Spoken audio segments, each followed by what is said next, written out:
evening and welcome. It is time once again for CU Immigration here on WRFU LP Urbana 104.5 FM. I will be your host for this evening. My name is Mr. Garza, and I'm here to let you know that WRFU is an open forum for the Urbana-Champaign community. It is. Views expressed are those of the speakers and are not intended to represent WRFU, UCIMC, the Urbana Socialist Forum, or as we like to say on the TV version of the show, UPTV. These views are our own, and by our, in this instance, I mean myself. Me, myself, and I, the three of us. I'm it. I'm all you've got today, I'm afraid, because there are no guests. You know, graduation just happened. It's, people are busy. They're going about their lives. They're doing things. They can't be bothered to come in here and do a radio show on such a beautiful day as today. But ever true to my responsibilities, I am here with you. Well, not ever true. Occasionally true to my responsibilities, I am here with you because I am. So I'm here and got a show. So CU Immigration, you may ask, what is this show about? Well, guess what? The answer is in the title of the show. It's about immigration. CU Immigration Forum is a group here in town. Some university people, some local people, some immigrant people, some non-immigrant people, some people. And our kind of combined purpose is to share information with one another about immigration, how we are each individually working to help the immigrants in our lives, our friends who are immigrants, our families who are immigrants, that sort of thing, and or how this topic has affected us over the years. And so we band together as the CU Immigration Forum, and we attempt to alleviate some of the problems that many immigrant people face here. And to that end, one of the things we do is we provide this radio show and television show once a week. Monday evenings for the radio show, Friday evenings for the television show, anytime you want for the YouTube version of it. Anytime, day or night, you can access it. Try to share information about what we're doing, if we're doing something, what's going on, if something is going on, what's not going on, if something is not going on, all sorts of things like that. Our purpose is to communicate with you and help you out, give you a hand. And or if you are not an immigrant person and you are curious about the topic and you would like to know more about it, this is a place where you can come. I should rephrase that. This is a virtual place, the radio space, TV space, YouTube space, that you can visit in a virtual way and, get more information about the topic. Because one of the things that I have noticed in my reading about this, I read a lot of news, as you might imagine. I just news all the time, reading about immigration. And one of the things I run into time and again is that there are a lot of people out there who make it their business to spread misinformation about immigration, about immigrants, about the effect that these people have on the people, those of us who are already here. And because of that, partly because of that, and partly through maybe just never consciously having come in contact with immigrant people, there are a lot of people, lots and lots and lots of people who sort of halfway believe some of this misinformation or have invented their own incorrect ideas about the situation just based on nothing more than just what it seems to them or what seems logical to them or whatever.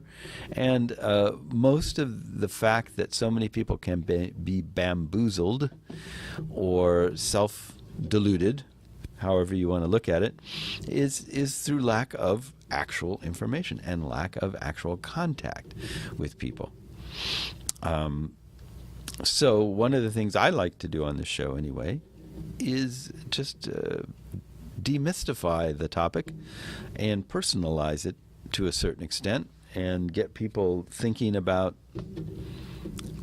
what it's actually like, what's really going on, and try to just get away from a lot of this very big political football that it has become, which sort of gives it implications far beyond the reality of what's going on. And I do talk a lot about politics. It's inevitable because the political climate affects the actual lived experience of a lot of immigrant people. Because this has been over the years, I mean, throughout the history of this nation, it has been such a convenient tool for getting people excited and angry and afraid. Laws are passed that have huge kind of impact on people who are just moving here and wanting to get on with their lives. And so we do talk a lot about that. This first thing I wanted to read to you, it comes from that. This is from a site called talkingpointsmemo.com. And one of the things that they have been discussing over time here is Donald Trump, the Republican nominee for president. He has made, as a part of his pitch to get people to vote for him, a very successful part of his pitch, he says he'll deport all 11 million or thereabouts people who are here without documentation immediately upon becoming president. He says this is one of the first things he's going to do. He's going to deport them all right away. And so one of the readers of this website has written a letter to the editor discussing how this might work in terms of, like, what would actually happen if this process were to go into effect. So I'll read the entire article, but that gives you a little background for understanding what's going on. So it says, TPM, Talking Points Memo, reader RC takes a disturbing and revealing look at the coming economic boom in the expulsion/internment camp industry when Trump's mass expulsion gets underway. Editor's note, he says his only quibble with this letter is that since Trump says he'll deport 11 million people in 18 months, it would be a short-lived industry. But estimates put the price tag at $500 billion, so it would be a true bonanza for the contractor. So here's RC's letter. He writes as follows. I've been wondering the same thing, but since I'm a planner and an architect, I've been wondering about it more on a physical and infrastructural level than about who supports it. Ultimately, I think Trump's mass deportation will be credited with a sort of economic boom, at least for some sectors, in an even larger way than a massive infrastructure program might. Since I haven't seen others analyzing what the program would actually entail, I decided to do some rough calculations based on land use, detention center size, and logistics to come up with one idea of how the camps might work. In my view, the mass expulsion industry will supplement prison privatization and will likely become some sort of lucrative, and by nature of their newness, the variation by state and their immediate implementation, the most corrupt government contracts available. After extremely aggressive enforcement early in the program, we might assume that about 3% of all undocumented immigrants, or about 360,000 people, could be held at one time. This leads us to expect a minimum of 200 U.S. detention camps, each sized somewhat similarly to the largest U.S. prisons, where we would expect to see the construction of a complement of storage facilities, parking, truck staging, maintenance, healthcare services, buildings for federal offices and hearings, facilities for housing those assisting with appeals, buffer zones, land set-asides, etc. That suggests that each of these camps would occupy about 1,000 acres apiece, depending upon location, and each may even be coupled with its own deportation center, airport, or station. Each will, by its size, have a distinct presence in the landscape that will be an appropriate reminder of our increasingly militarized and aggressive society. We would anticipate that every camp will become a lot like a small, heavily militarized independent city, or may even take planning cues from an overseas military base in addition to U.S. prison facilities.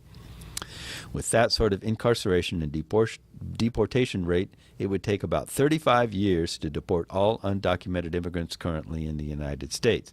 So there will likely be a push to move more quickly and to build more and larger centers as time goes on. This could be expected to result in worsening conditions for families being held, more false arrests and fear, more secrecy, exploding costs, and a greater physical impact on the landscape. What we're looking at here is an entirely new industry, one that includes building, servicing, and transporting, as well as a tremendous range of supplemental industries to all of those. It will become a new economic engine in some places and a permanent part of the fabric of the entire nation. Now, this is clearly a dystopian image, but it's very helpful to have somebody actually describe this and to think about this in this way, because when you hear candidates on the trail, Trump in particular, I mean, since this is his idea, he says this stuff.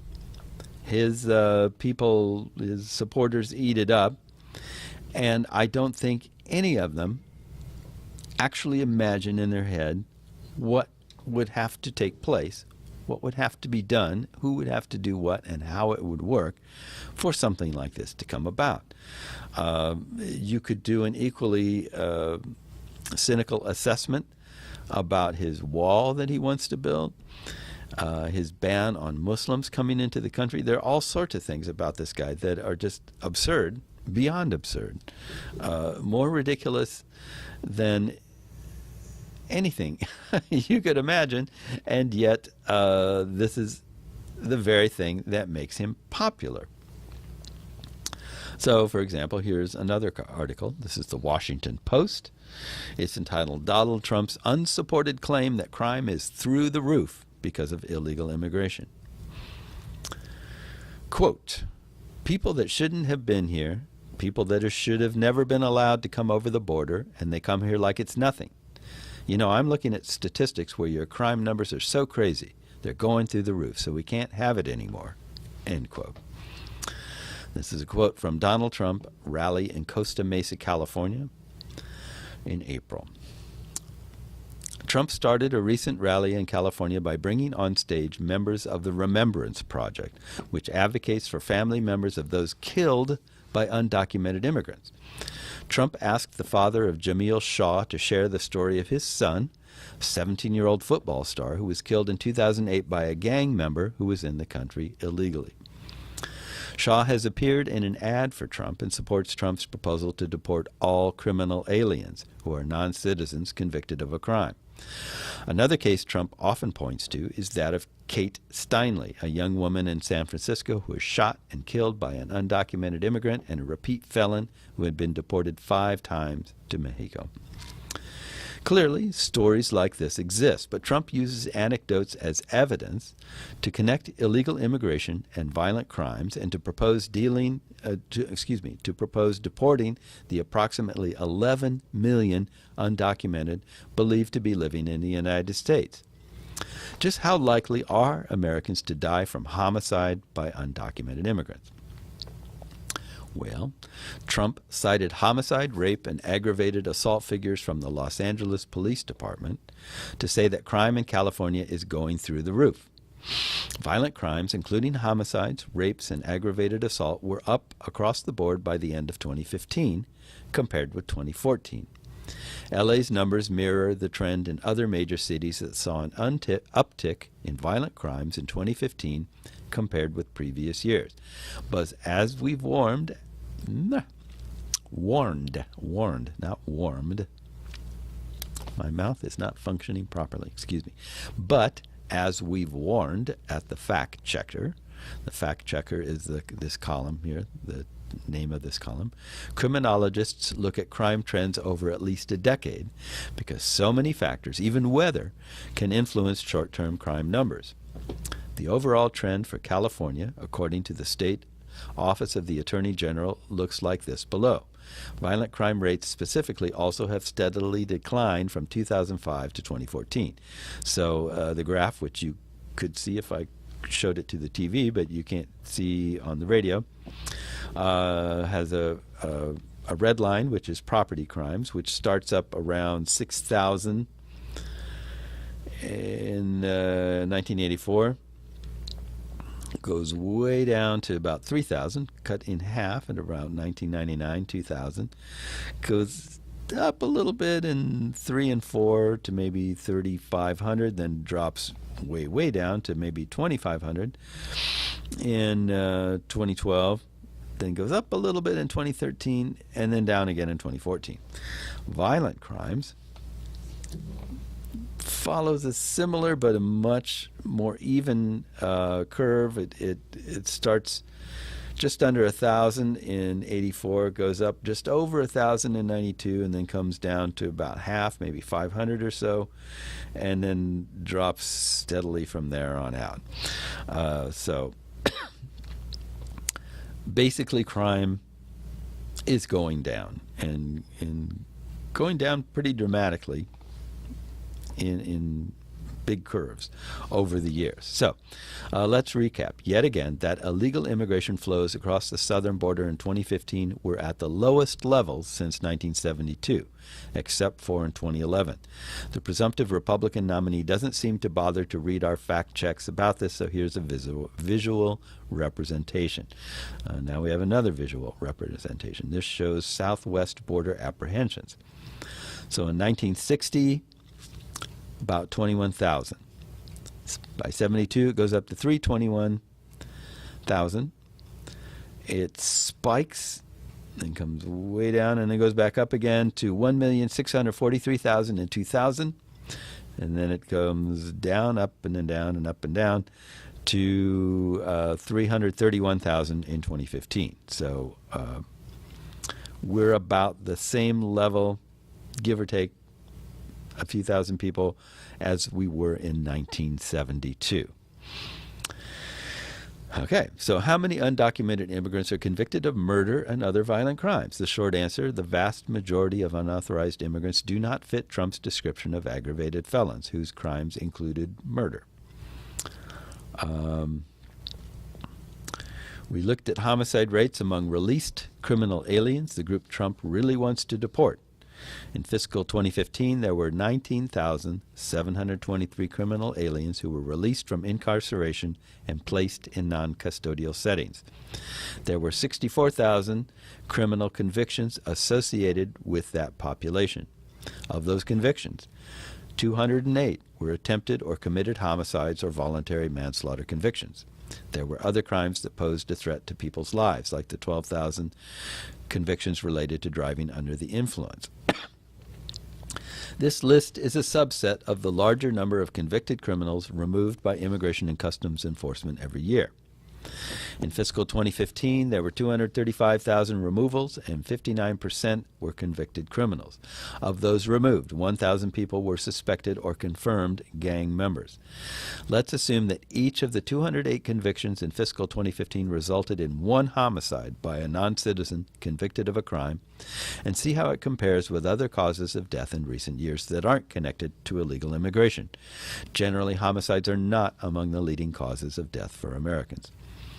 The number of homicide convictions, 208, affiliated with criminal aliens released into non-custodial settings in fiscal 2015 is fewer than the number of people in the United States who died in calendar year 2014 from falling, 33,000, motor vehicle crashes, 30,000, homicides involving firearms, 10,000, not by undocumented persons, but other kinds, distracted driving, 3,000, injuries from construction jobs, 874, diseases of male genital organs, 847, meningitis, 538, injuries to the wrist and hand, 444, motor vehicle crashes involving distracted drivers on their cell phones, 404, diseases of the appendix, 387, incidents involving all-terrain vehicles, 385, unintended discharge of guns, 270, and injuries to the ankle and foot,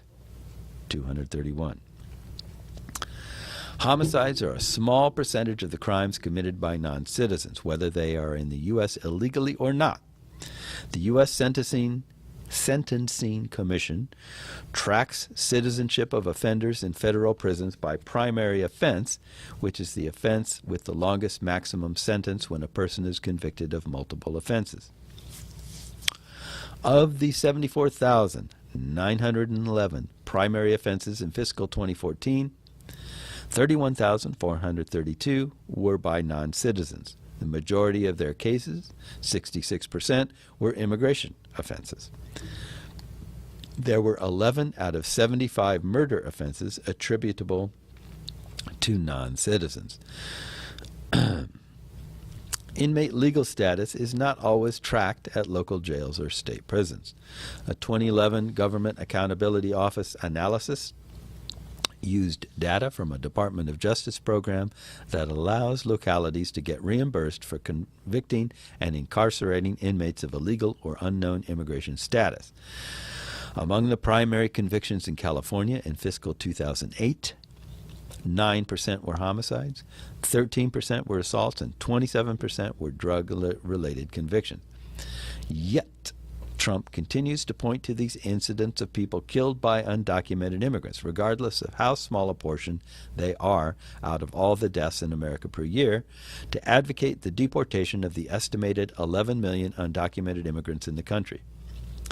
According to a study by the conservative think tank American Action Forum, Trump's plan to evict the 11 million over 2 years would cost at least $400 billion in new federal spending.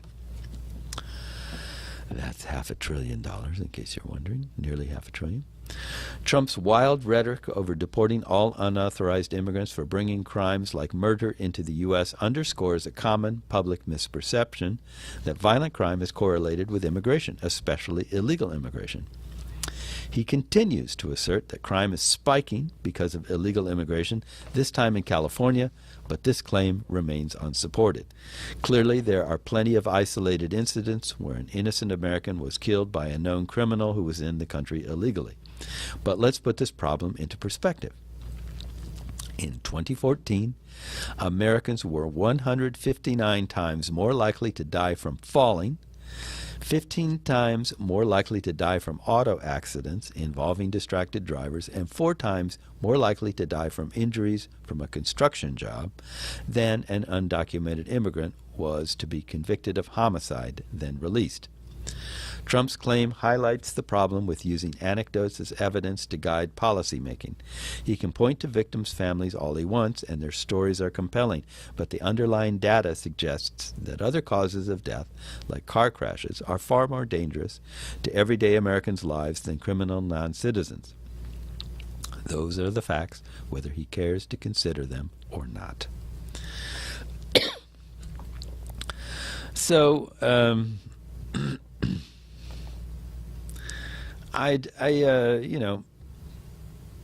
I read this in conjunction with the other bit because this demonstrates my initial point, which is that most of the fear, most of the anger, most of the really intense reaction to immigrants is based on ignorance or ignorance and or that ignorance being manipulated by people like this who are intentionally twisting facts and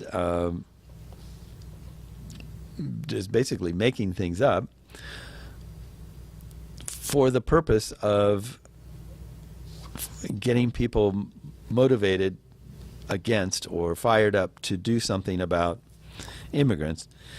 And I suppose they do this for a variety of different reasons. I don't know why Trump is doing it. I think he's doing it just to get people to vote for him. He's identified a constituency who is,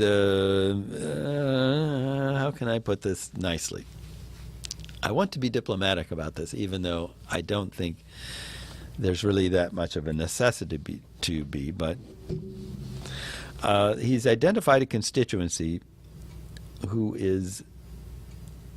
has a tendency to be more leaning towards racism, shall we say, leaning towards xenophobia, bigotry, and so he tells them what they want to hear. And in so doing, he makes them feel like he's the guy that understands them and who's the only one who understands what's going on out there, and therefore they flock to his banner. But it is cynical manipulation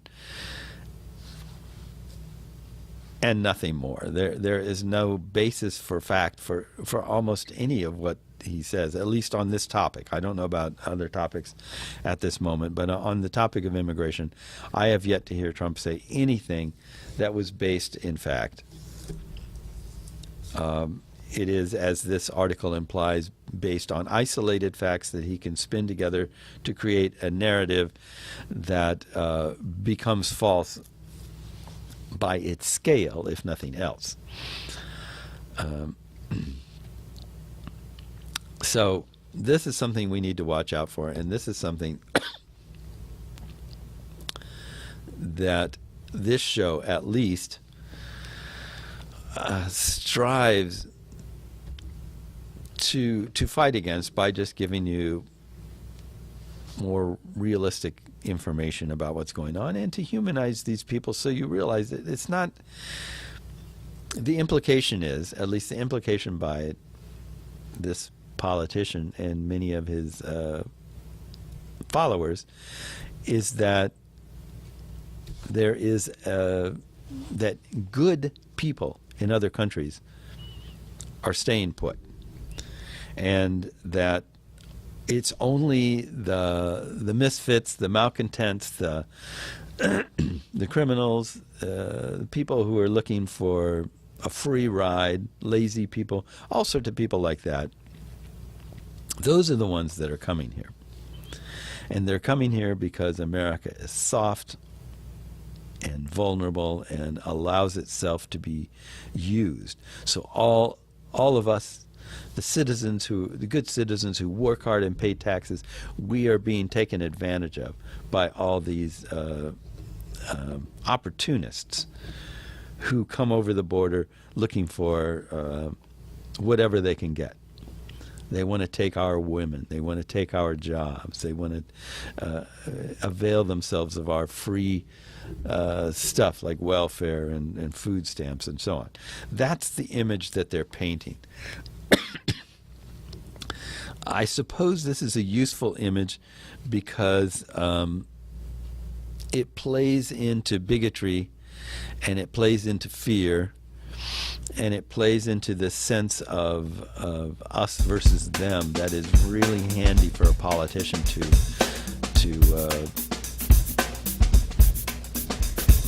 inflame in people, I guess you might say.